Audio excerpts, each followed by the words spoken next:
you. Sat Sri Akal. Sat Sri Akal. This is a Sikh greeting, which is God is truth, truth is God. And Waheguru is the name for God in the Sikh faith, one of them anyway, and it means the bliss of that which takes us from darkness to light. The bliss of that which takes us from darkness to light. Waheguru. Waheguru. Amen. Amen. All right, so a little bit. I will be speaking rather quickly because we are on a short time frame. And I want to share the amazing thing about the things about the Sikh faith. It began in 1500. In the 1500s with a young boy who was raised in a Hindu family in the Punjab area of India. And he was inspired. He was receiving downloads, messages, as he observed his community and some of the practices and belief systems, and did not identify with them. And eventually he was called to the mountain top to meditate. Remind anybody of anything? It's called to the mountaintop, and at that time he received transmissions from God about what he was to go out and share. This is a boy from India in the Punjab area where there are Hindus and Muslims coexisting together in some discord. And watching the caste system, which was one of the aspects of the Indian tradition the Hindu tradition at that time. Anyway, so that was the beginning. This is the Holy Temple, the Golden Temple in Amritsar, India now, Sikhism is the fifth largest religion in the world, which is quite amazing. And you think about the simple beginnings. When we sing this song, we are the ones, you are the one. Each one of us has that potential. And Sikhism is really a call to that truth. So, the essential messages of Sikhism. Dan, you want to put the next slide on too? This is the Gurdwara attached to the Golden Temple. The Gurdwara is the gathering place for the community to share, to experience. There's also langar in there, which I will explain in a minute. The essential message of Sikhism is spiritual devotion, reverence of God at all times while practicing the ideals of honesty, equality. Equality, that is the big one. There is no separation. All people are equal. Men and women are equal. And they are fully respected and charged with the empowerment of their divine essence. Sound familiar? Mm-hmm. Practicing equality, compassion, humility, and generosity in everyday life. The path to be fully realized in Waheguru. So all these practices, all these qualities are demonstrated in a very incredibly powerful community which gathers in the Gurdwara for study, for celebration, and for generosity. So in the langar, volunteers come and prepare a meal for everyone and anyone to share in. And Reverend Kathleen and I experienced that firsthand at the Parliament of World Religions a couple of times in different locations where the local Sikh community came and prepared food for everyone. Everyone. I'm talking about thousands of people every day. And it was free. And we all sat on the floor together and just communed with each other as we enjoyed the nourishment of that generosity. Amazing. They are amazing people of demonstration of their belief system in ways that I had personally never experienced it quite so deeply. Service and compassion are key factors of their belief system. And they, as I say, they live it. Next slide, Dan. Okay, so these are 3 of the 5 Ks. These are tools that they use to remind themselves of the belief system and to practice it daily. The steel bracelet is called a kara, and it demonstrates the unbreakable attachment to God, acknowledging God as infinite, which has no beginning and no end. The sword, which is called a kirpan, is to slice through falsity to no truth. The kesh, which is the hair, is uncut. It's the empowerment of the divine presence that we don't alter, they don't alter in their faith tradition. But they put it under a turban as they wind it up into a rishi knot and then secure it with the comb, which is the kanga. It's called the kanga, the comb. And that is to demonstrate the importance of discipline and cleanliness. And the turban is for humility, not to be showing off, making, etc. Humility. And then the last thing is the cotton underwear. They wear cotton underwear as a symbol of chastity and reminding them to be faithful to God and also to their families and community, because community is everything. The belief in oneness and respect for the equality of all is demonstrated continuously in the Gurdwara, and community is all. And that's also demonstrated by the fact that as a community, they have the common name of Khalsa, Khalsa, and the men all have a last name of Singh, S-I-N-G-H, and women have a last name of Kaur. Now, I have a spiritual name, a Sikh spiritual name, which is Satsangat Kaur, which is one who sits in the circle of true identity. And Kaur is the lioness of the divine presence, and Singh is the lion of the divine presence. So that consciously brings people together in that idea and that practice awareness of unity. Just a beautiful, beautiful, beautiful thing. Not so worried about individuality, but the benefit of the whole. So, yeah, we're on the last one. This is called the khanda, which is the symbol, and you'll see this. And Sikhs wear this all the time on their turbans, on their lapels. It's on furniture, everything. The double-edged sword, as I said, is a metaphor for divine knowledge, and it's a sharp edge cleaving truth from falsehood. The sword on either side. The one on the left is called the Miri Kirpan. Kirpan of Miri symbolizes the concept of temporal authority, reminding Sikhs that they must fight for what is right in the world, and they do. When they see injustice taking place, they come together to work with those people, to fight for those people who are experiencing injustice. And the one on the sword on the right is called the Kirpan of Puri. Puri Miri is a school in India. Kirpan of Puri symbolizes the concept of spiritual authority and indicates the emphasis that a Sikh must place on spiritual aspiration. They're wearing it, they're speaking it, they're chanting it, they're breathing it all the time. And then the chakar, which is the circle, is the demonstration of God, perfection of God without beginning or without end, and represents eternal love in the nature of God. So the essential message of Sikhism is spiritual devotion and reverence for God first. And the simple mantra that we will share now is something not only just a greeting, but a chant that is used for deep prayer and meditation.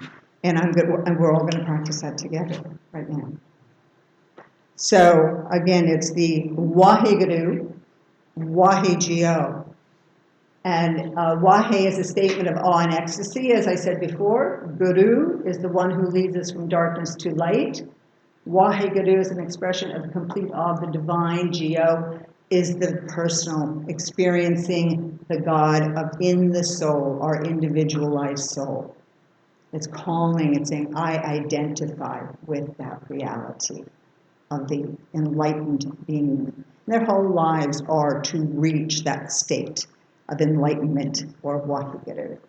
So I'm going to invite everybody to touch thumbs to fingertips. Relax them on your knees, get comfortable, bring the elbows in towards the rib cage, and close your eyes. Just speak these words with me as Dan begins the music which will accompany us. Waheguru. Waheguru. Waheguru. Waheguru. Wahegeo. Now just sit with that for a moment. It's so powerful to speak these words, igniting the energies in the body temple, in the mind, calming the mind, centering the mind on that truth of unity, oneness, generosity, compassion. When you're ready, begin to sing the Sanatan part.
Take a deep breath in. Hold the breath. Let the power of that mantra circulate through every cell in the body for healing, truth, and love. Just recognizing that we have just created a mental equivalent for our lives in that practice of meditation on Waheguru, Waheguru. Bring your palms together at the heart center, press them firmly, and we can offer Waheguru. Waheguru. Thank you so much.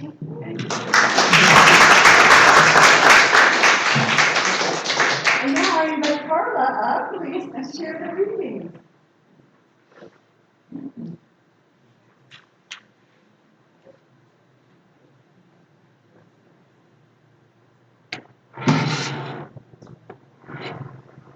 Grand Rising. Grand Rising. The theme for 2024 is a grand rising. The theme for October, power to the people. Topic for today, power together. Margaret Mead affirms the enormous power we share together when she said, "Never doubt that a small group of thoughtful, committed individuals can change the world." In fact, it's the only thing that ever has. Epictetus offers this perspective. Make the best use of what is in your power and take the rest as it happens. Let's affirm together. There is a power for good in the universe, and we can use it. I have the distinct pleasure of introducing Mr. Dean Regan.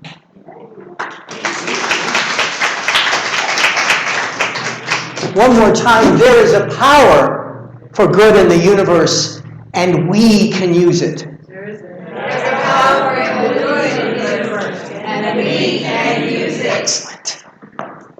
Dr. Holmes actually said there's a power for good in the universe, and you can use it, but we changed it a little bit, just to make it a little bit more inclusive. Power, a whole month of power here in October. What is power?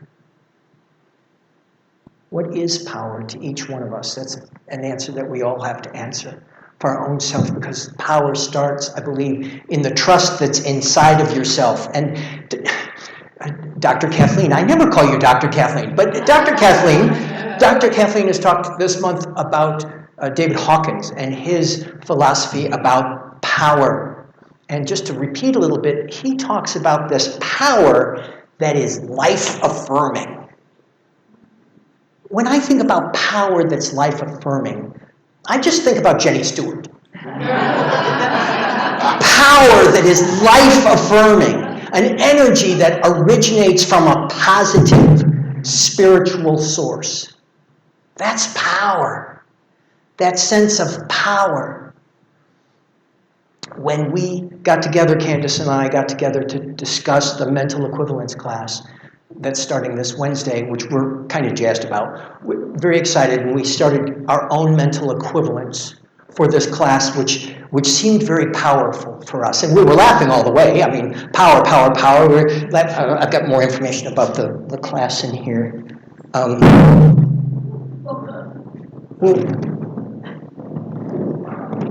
Maybe we should do some more work. I know one of the things we talked about was really relishing the class.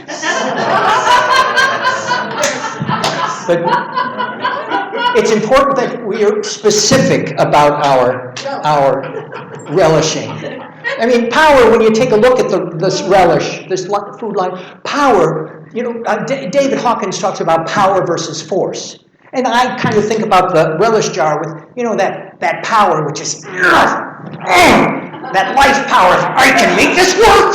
Can you make this work, Frank? I can make this work. Ray, can you do that? It's that sense of force. Force. That's not what we're talking about, that power. We're talking about this sense of power. You leverage what it is that you know. You leverage what it is that you want. We'll work on our mental equivalent together, or we will still relish the class, but it's relishing the class, right? That's what we'll be working on in our mental equivalent for the class. Spiritual practices. Speaking of mental equivalents, what are spiritual practices? Just call some out to me. Meditation, prayer, spiritual mind treatment, prayer, visioning, affirmations, journaling. I always forget journaling. Say that again. Nature, an expression of love, an expression of creativity unfolding. There's also reading and studying, which you can do on Wednesday in the mental equivalent class. Did we mention that? Reading and studying. Contemplation, part of meditation, I would say. Yes, absolutely. I remember when I was taking spiritual practices class, so many years ago, Reverend Kevin was talking about the spiritual practices, and the thing that really surprised me was that when we come together in this beloved community, that's a spiritual practice as well. The practice of coming together and focusing on faith. So right now, we're all in spiritual community. Well, you can be in the sanctuary for that. You can be elsewhere for that. But beloved community is an essential part of spiritual practice. When I was in Los Angeles, I was at North Hollywood Church of Religious Science, and when I was learning more about beloved community, I was learning about the science of mind principles. And everything was going really, really smoothly, except when it really, really wasn't in my study. And I said, okay, there are times when I'm outside, I'm out in the world, and I'm not getting the science of mind sense. And I'm tripping and I'm falling. And I promised myself, when I go to North Hollywood Church of Religious Science, when I'm at my place of beloved community, I promise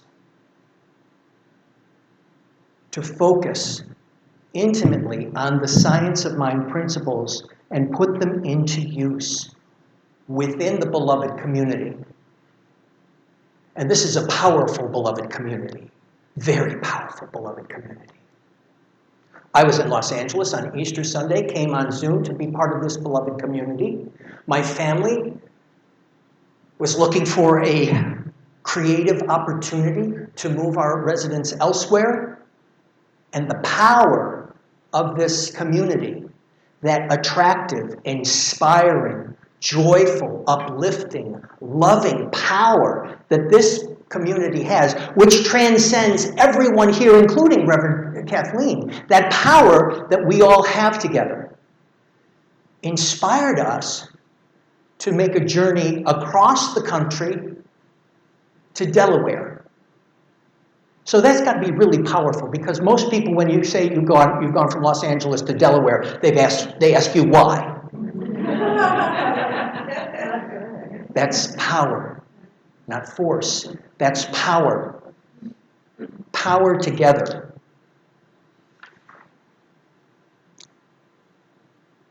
Power. The idea of power is a loving, creative, I think positive, but loving, creative possibility. Like it's love and creativity and possibility and action. That's what I consider power. And I see here now, since I've been here, this loving, creative, positive energy that everyone has brought forth. And I've collected it and appreciated it in gratitude. Close your eyes if you would, just as I read you. This came out in Daily Word today, and I just said, I got to read this to them. This is just too right on the money. Love is patient. Love is kind. It bears all things, believes all things, hopes all things, endures all things. In striving to be loving towards others in beloved community, I begin with myself, exercising self-compassion. When I make a mistake, I'm forgiving of others and myself. Taking time for self-care makes me more natural, makes it more nurturing for me to be in the presence of others. That sense of self-care, making it more natural to be in the presence of others, treating myself in my beloved community well. This helps make my generosity spontaneous and frequent. And finally, it says here, love is the very nature of God. I am a spiritual being, which means I love my nature too. Through loving my natures, I am positive, optimistic, hopeful, and faith-filled. I am the heart of and the hands of God on earth. I am loving. Repeat after me. I am the heart of, and the hands of, God on earth. I am the heart of, I am the hands of, God on earth. Yes. So, I'm going to bring us into prayer. right here and right now, that idea of this beloved community. And before I do, take a look around. Take a look around. Look at someone perhaps you haven't looked in their eyes before. Someone is new to you, or someone you're not as... This is an expression of beloved community, the look in their eyes, that okay, everybody look at Jenny Stewart. Oh, I'm just kidding. That same energy is right inside each one of us. That same energy. Take it in. Take a deep breath in and out, and let's pray, knowing that God is in this beloved community. God is in this personal power, in this creative opportunity to love and express life in action with others. In this moment, I feel, I sense, I know that God is in the house. God is here with me and with each one of us, as each one of us, experiencing itself and expressing itself here and now at Center for Spiritual Living, Delaware. I know right here and right now, as I experience this sense of kara, this sense of love, this sense of unity, that I am blessed, and we are all blessed as we go out into the world, keeping the ideas of this marvelous science of mind principle of love in life, with every footstep, with every smile, with every frown, with every opportunity, experiencing and expressing that light, that energy of light that comes forward as each one of us in every expression of love in this beloved community and beyond. Experiencing and expressing that power as myself, that power as yourself, that power as ourselves together. I'm grateful for this togetherness. I'm grateful for this prayer. I'm grateful for this beloved community. I'm grateful for this opportunity to be creative. And I release this word into the law, knowing, not believing, just knowing and believing and knowing and believing, not hoping, knowing and believing that it is done. And so it is. And together we say, yes! And so it is. Woo!